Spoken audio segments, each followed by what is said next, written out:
He's hauling ass up there. Yeah, he must have seen something. You can have a healthy debate all you want to about alleged benefits of marijuana.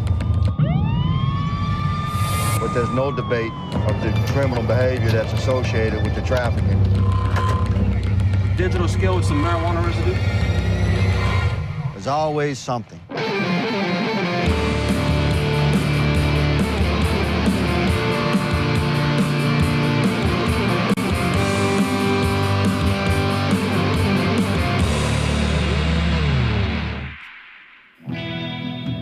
America's legal marijuana boom has massively reduced the demand for illegal pot smuggled into the U.S., curtailing cartel-run imports from South America and Mexico, and pushing the industry into regulated grow houses and tax dispensaries. Hey man, if you remember that brick weed from Mexico, bruh, when them pounds used to be like $400, $425, $450, bruh. Let me know in the comment section, dog. That's what we was getting for in Denver, though. But I don't know what y'all was paying for it in the other world, but I ain't seen no brick weed like that since the early 2000s, bro. Like 2000. Last time I seen some weed like that, bro, it had to be like 2009. That's the last time I seen some. 2009, 2000, maybe 2010. That's the last time I seen some. But man, when that shit got legal, it was on and cracking. But legal pot cultivation on the Pacific Coast has intensified illicit trade through another route. Instead of going south to north, illegal marijuana is now flowing west to east.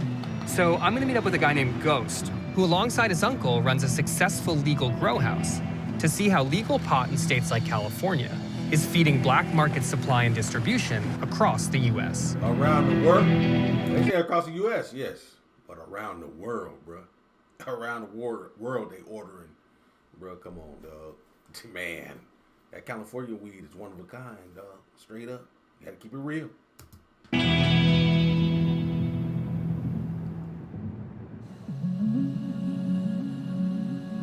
All right. As I understand it, you guys are in business together, right? Yes. Like, what is the business? The business is marijuana. Anywhere they want it. And they want it in a lot of places, I They think. want it in a lot of places. I mean, California sold itself. Everybody around the world know that California got the best weed in the world. California is the land of the 3 W's, women, weed, and weather. So he's a businessman on the street, yeah. Aha. So you're a licensed legal Yes. grower. Business. Dispensary, everything. Wow. So you have basically a totally legit side, Yes. but then you also are in the other side, in the illegitimate side, and you... Right. I do a lot of runs from state to state. Mm-hmm. Make a lot of runs from here to Chicago to New York. So you're sort of like product and you're distribution. Yes. Ah, I see. Ooh. So what's the scale of the operation? Like, how much money do you guys bring in? I think it's trying to hustle. I'm not sure if that would be very wise. Look at the house and look around you. That'll tell you we're making enough money to do what we need to do. Well, come on, give me some numbers. We're talking at least minimum $60,000 a month. Easy. That's crazy, bro. 60,000 a month, bro. That's like, how much is that, man? 10 months, that's 600,000. You get 120, so 720,000 a year. But that ain't, man, I don't know, bro. Driving it there, that's risky, bro. That's risky. That's risky as hell. You know what I'm saying? And then you got, see, this is another thing I don't understand. We gonna do a documentary like this, but you gonna bring the people to your house to work. Like, that's, man, you bringing vice around. That made me think sometimes some of these dudes be actors, bro, because if you got that type of business going on, bro, like almost $1 million a year business, you gonna risk that by inviting Vice to come film a documentary? You don't know what these dudes gonna do with the information. You know what I'm saying? What they gonna do afterwards? Who they gonna get the info to? Who, like, you know what I mean? Like, the police come like, hey, who the fuck is? Y'all better let us know, bro, or y'all gonna get hit with a charge. Now, come on, bro. That's crazy. I can go from here to New York, and the price that I get it for here, I could sell in New York for $3,000 to $4,000. Basically, you can sell the same way that you're growing here in California in New York for more money than you could if you just kept it in state. Yes, the most. And he's selling it for 3 to 4 times more, bro. So if they getting it for like 700 to 1,000 for a pound, just to say, in California, he going 3,000, 4,000 a pound in New York. He making fucking $3,000, dog. Come on, get that, bruh. It's worth it, but it ain't worth it because if you go to jail, you gotta have money for the lawyers and stuff. Your bail, I don't know, dog. It's risky, bruh. State lines I cross, the price increases. Why is that? Every single line that I gotta cross is a chance, not an opportunity, but a chance that I'm taking. It's risky, but you gonna compensate for that. My uncle, he wants to be the Costco of marijuana. Me, on the other hand, I want to keep bringing in as much revenue as possible. Who's winning at our pool game here? That'd be nobody. While Uncle has long-term plans to build his legitimate dispensary, it's Ghost's skimming off the top scheme that's keeping them both cash rich in the short term. California's currently lax seed-to-sale tracking regulations make this an opportune time to divert weed, with smugglers trafficking bulk loads by road as well as by mail. Tomorrow night, Ghost will move 50 pounds of pot to New York. Unwilling to have his car filmed during the day, he agreed to show me how to hide that much weed in my car. Yeah, he gonna show you his car. What I'm not gonna do is give you like my formula, but I will let you know things that used to happen. It's like a big puzzle. You see these things right here? They pop out. So this whole panel can come off? They can pop out. Right. And then you take the light out, you put everything that you need to put around the light, put it back in, the light's still gonna work. So you come around, the whole back of the seat come off. Because all this stuff is nothing but glue. You take it off, now you gotta take all the leather off. Take the leather off of the It seat. don't come off. And then what's underneath the leather? Nothing, feel it. Feel it.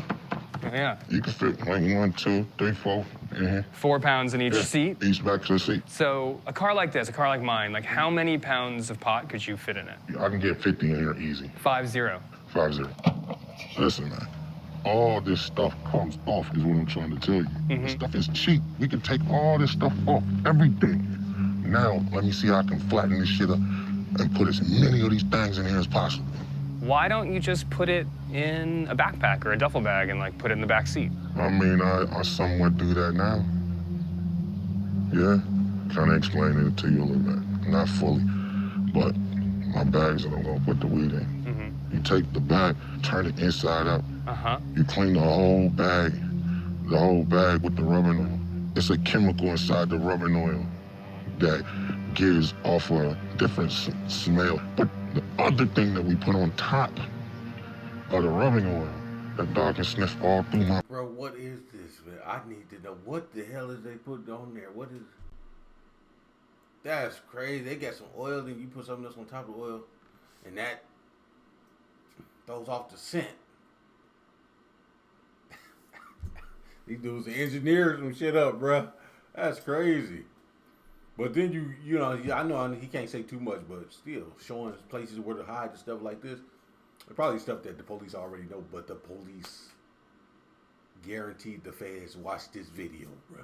I think this video got over 1 million. Let me how many views it get? Yeah, 1.5 million views, and 500,000 of them views might have been the feds. Might have been the feds. My bag. He sniffed that bag, he gonna go right past it. But I'm not even gonna get to the point to let him pull me over. I'm doing 220. Oh, I'm going to the next one. Throwing them bitches. They gotta go. You're gonna throw the pot out of the car. They're gone. They're gone. That's why I gotta keep it close. I keep it close. If it's in the trunk, I gotta stop. Open the trunk, get out the trunk, and then throw it, then get back in. I wanna be able to keep moving fast as hell to where they gotta call ahead to stop me. And once I get far enough ahead, I'll just stop. Won't you get a speeding ticket? You wanna go to prison or you wanna get a speeding ticket? Yeah. Me a speeding ticket, man. For Ghost to drive 50 pounds of weed from California to New York in under 45 hours, he will need to take one of 3 routes, each with its own risks.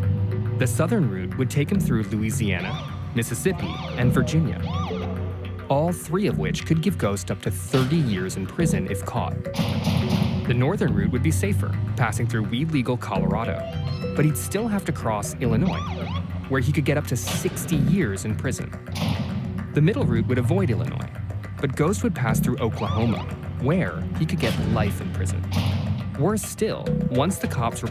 But I'm looking at it right now. Yeah, all of them is risky, bro. You take I-70 or no, that one up there. If you go through Colorado, yeah, you hold on.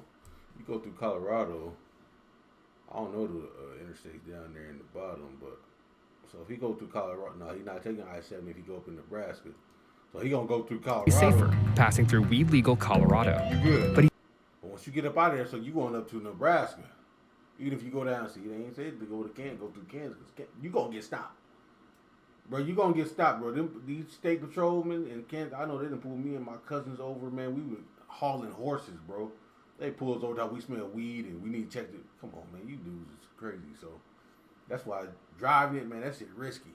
So you go through Nebraska right there. You gonna go up there, and what is it? What state is it? What state is that right there? Is that Wisconsin? I think that's Wisconsin. So what's on the state? That's Kansas, Missouri. What's above Missouri? That might be, or is it Minnesota? I don't even know. No, that's got to be Minnesota. Yeah. Or no. Okay, hold on. South Dakota, North Dakota. Nebraska, South Dakota, North Dakota. Wisconsin is here. That might be Minnesota. No, what state is that, bro? Right there next to Illinois. Hold on, I gotta look at the map, man. I didn't, bruh.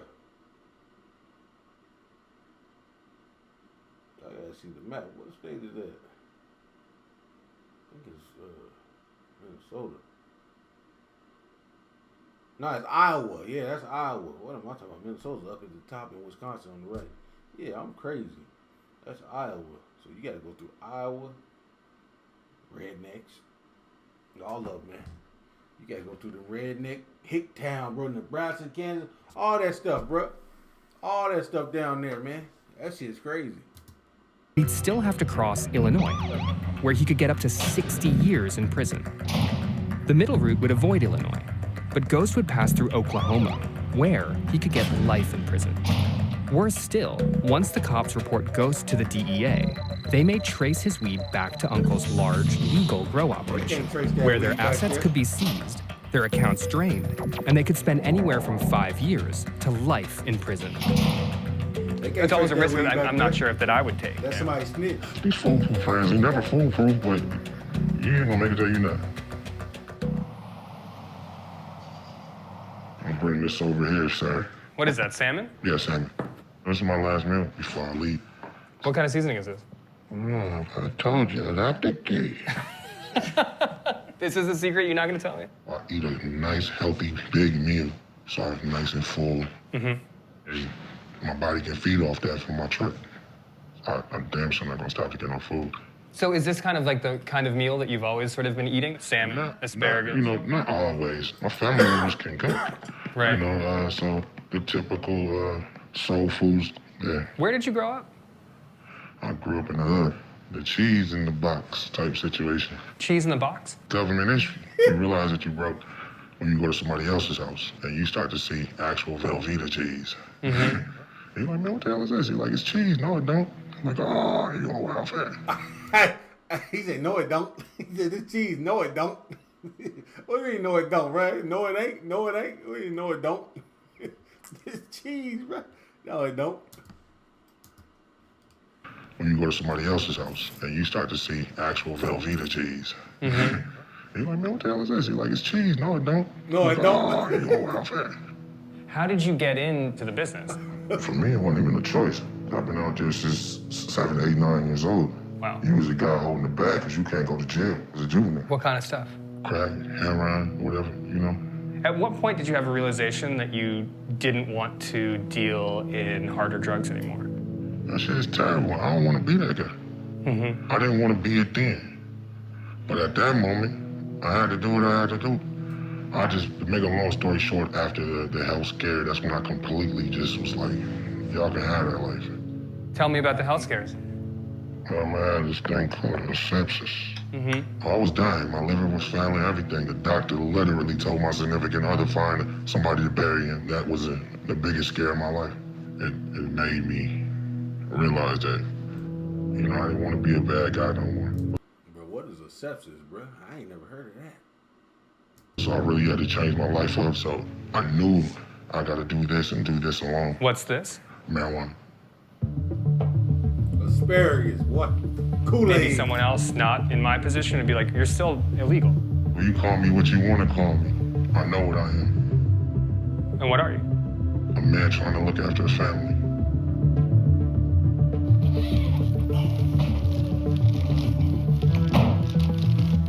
I can't make any mistakes.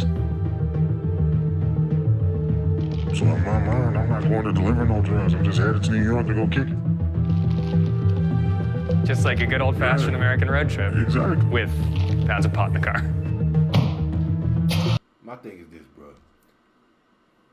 Why you bring Vice to your house or wherever it is, man, to film this shit and see what's going on, your infrastructure and all this, man? You making that type of money. You risking a lot, bro. I still can't understand that. You risking. You do not know these people. And it's about to be, you know it's going to be on the internet? Bruh. Yeah, I got good lawyers in place, bro. I'm coming right now. But you never know. You never know. It's a lot off your shoulders when that pack is out your goddamn possession.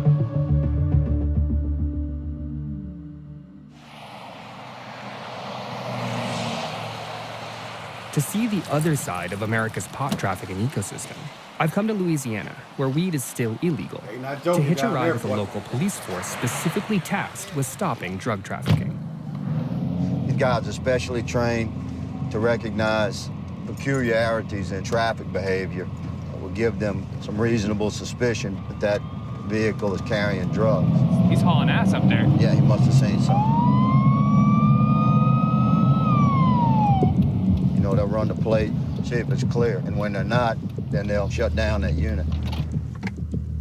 216, dispatch down with 126. You refuse consent. He's saying he's refusing to search. When's the last time you did any meth? I've never done You meth. never did. Did any of your friends? No, I've never even seen it. So, No. Okay. What does it look like? Check it. Check it. If he suspects that he's carrying dangerous quantities of drugs, then we're going to ask permission to search. If they don't give permission to search, then You take the dog out. Then you take the dog out. Yeah. He's in odor all over the place.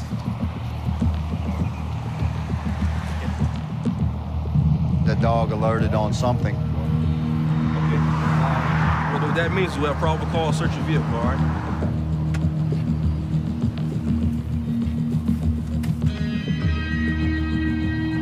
I've never seen a vehicle search when a dog alerted that there was nothing. Mm-hmm. There's always something.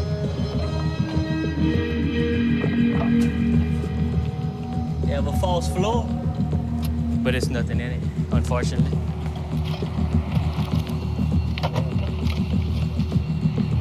Digital scale with some marijuana residue. There's residue in there, the smell of marijuana, very pungent. So even if you just had some personal usage marijuana in there, then, you know, why would you need a scale? Well, it could be for cooking. If you find a scale in the kitchen sink, you know, then it's probably for cooking. If you find it next to an ashtray, then it's probably for measuring marijuana. But you did advise me earlier that you played with this in Denver, Colorado, and you was Marijuana. weighing marijuana. Correct. Correct. I'm not gonna bring you to jail for just this little drug paraphernalia charge. Let's let you go, okay? This guy gets to go home, but if he had the kind of weight that Ghost is carrying, he'd be on his way to jail.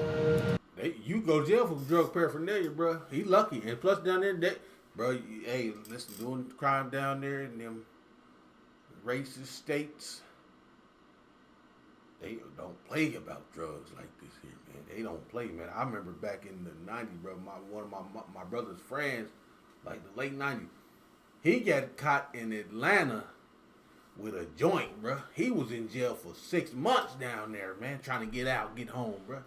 They not playing.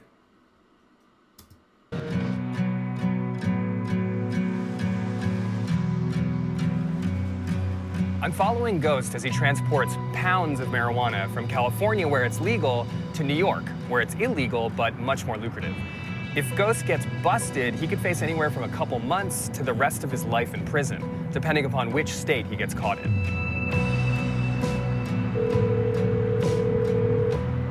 Hello, Ghost. What's going on? Nothing, man. I just want to see how you're doing. What's going on? I'm exhausted. I feel like I'm a UPS driver going to deliver the Christmas package. Have you, rolled by any cops yet? Oh, yeah. You're laughing. I mean, of course. I think it's funny because they have no idea. You're in Colorado right now. Funny your ass. It's funny now until you get caught. You ain't gonna be laughing. You better stop playing, boy. Poking with them people, man. Now, like, you're in a legal state, but what is it going to be like when you cross state lines and go into an illegal state again? There's going to be absolutely no changes. None. But hey, I'm going to call y'all back.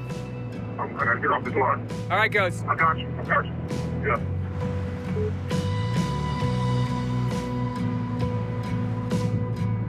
While highway interdiction teams are fanned out across the country, the odds are still in Ghost's favor as he blends in with millions of regular commuters and travelers.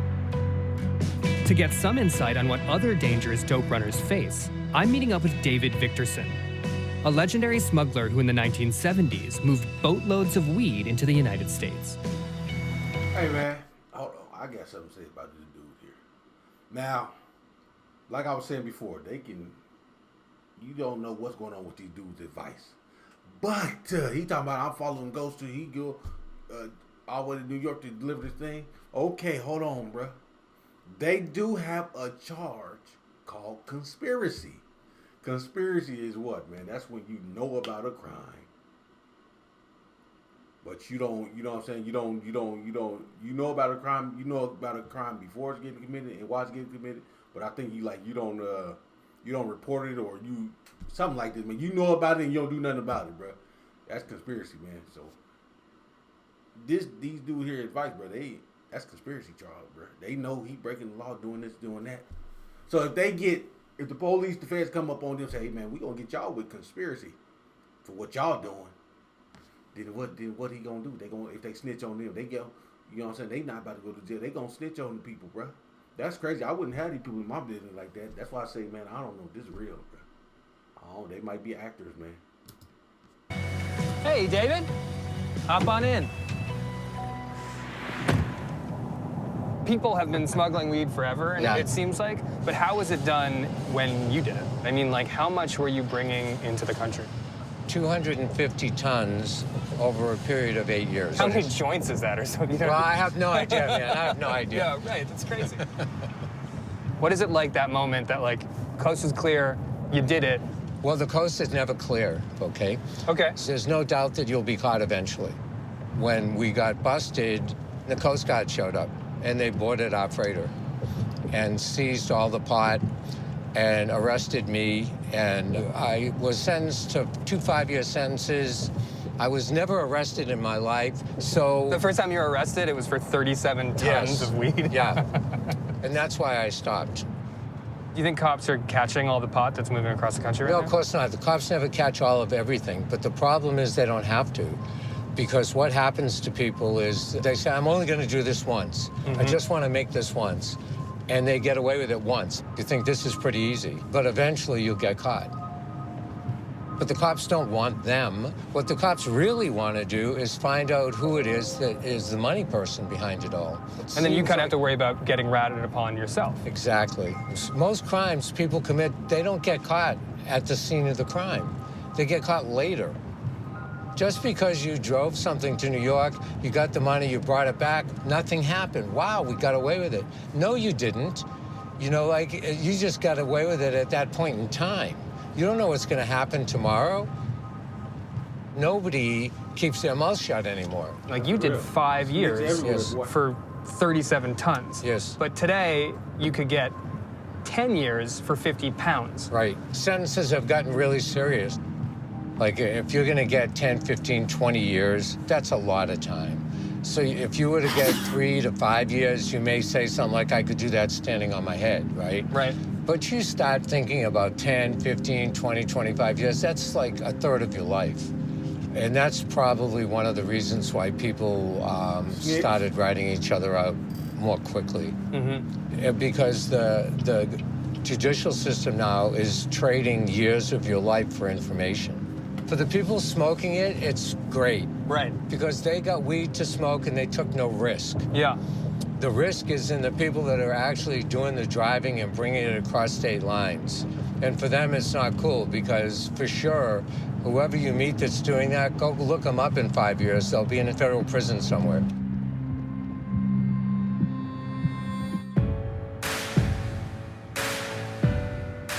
I've arrived in Brooklyn, New York, but I haven't heard from Ghost in 2 days, and I don't know if he's made it.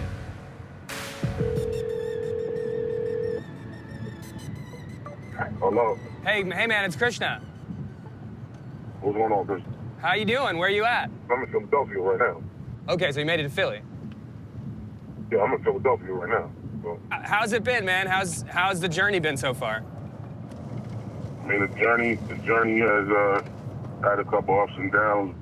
We had originally planned, to meet you in New York, but along the way, plans changed.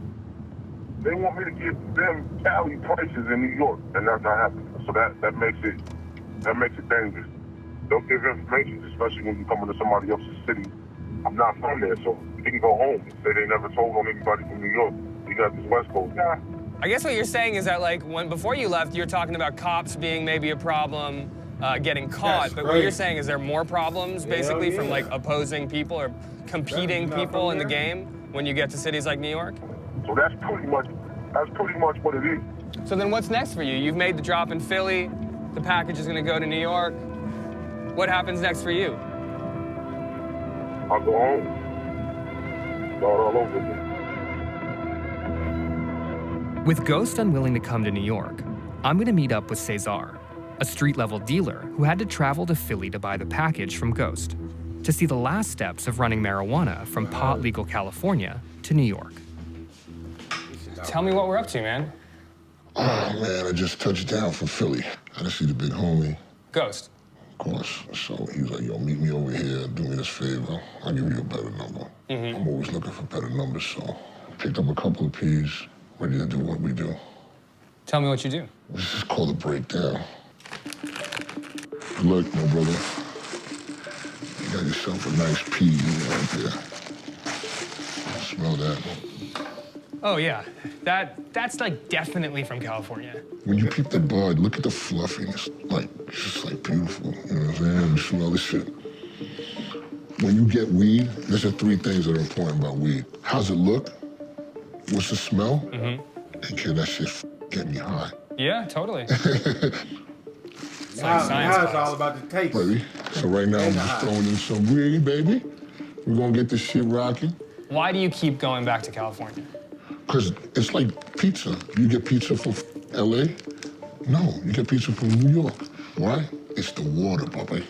It's the water. Right. So we go, that's 23, 28 Grizzlies in an ounce. I'd come off with off the whole piece, $6,400. Minus 28, so it's probably something where, what, 3,200? That's 100% profit or higher. That's what I'm talking about. So basically 10 pounds every 2 Yeah. weeks. You're pulling in like $10,000 a week. You can make that much? Yeah. That's a fat eighth right there.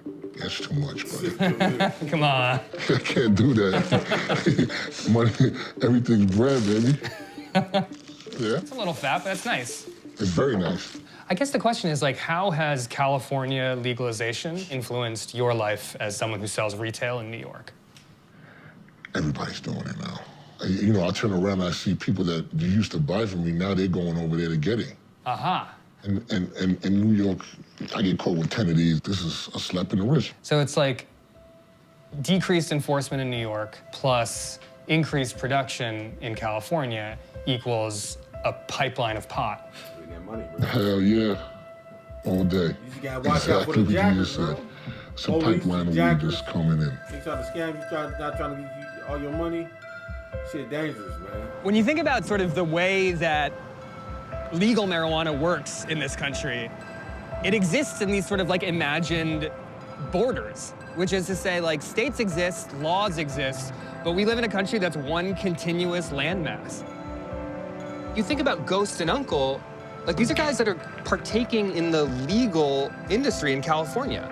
And all they have to do is pinch a little product off the top, put it in a car and bring it to New York, and all of a sudden their profit margins are increased substantially. It ain't that simple. It's an attractive opportunity, especially when law enforcement, despite their best efforts, will never catch everything. And so whether or not this new administration tries to crush the marijuana industry as it exists, like, it will always exist because people will always want pot. Without federal legalization, this shadow army of unremarkable cars will continue to fill the void of a regulated supply chain, crisscrossing the country and delivering hundreds of tons of illegal pot. Hey, that's crazy, dog. But the one thing I wanted to say, man, hey, listen. Now, I done heard about the stories and everything, bro. I remember JT, the bigger figure, he was talking about it on his channel. About dudes coming from California, thinking it's sweet, and Atlanta trying to say, yeah, we about to go charge niggas, you know what I'm saying, for this, that, and this. Coming down there and getting murdered, bro. So when you go to these places and you do these type of things, you got to watch out. Trust me, man, it ain't that easy as it seems, bro. You got to watch out for the police, the jackers, the scammers, man. These hoes will set you, man, bro. Be careful, dog. Be careful. That's all I got to say. But yeah, I'm going to catch y'all in the next video.